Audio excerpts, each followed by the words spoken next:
అందరికీ నమస్కారం. కార్తీక పౌర్ణమి నాడు చేయవలసిన పనులు. పవిత్ర స్నానం. ఉదయాన్నే పవిత్ర నదులలో లేదా సముద్రంలో స్నానం చేయాలి. దీపారాధన.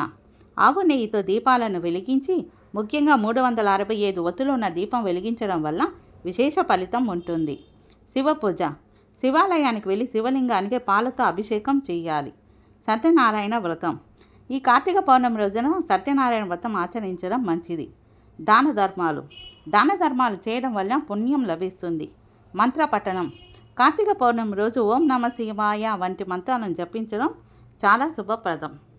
కార్తీక పౌర్ణమి నాడు చేయకూడని పనులు. కార్తీక పౌర్ణమి రోజున మాంసాహారం తినకూడదు.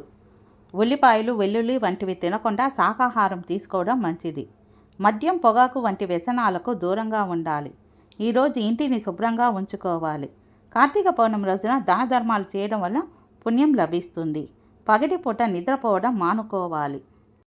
జుట్టు, గోర్లు కత్తిరించుకోకూడదు. శరీరానికి ఎటువంటి గాయం చేసుకోకూడదు. అబద్ధాలు చెప్పకూడదు. దొంగతనం చేయకూడదు. ఇతరులకు హాని కలిగించే పనులు చేయకూడదు. దేవాలయాలు లేదా ఇతర పవిత్ర స్థలాలను అగౌరవపరచకూడదు.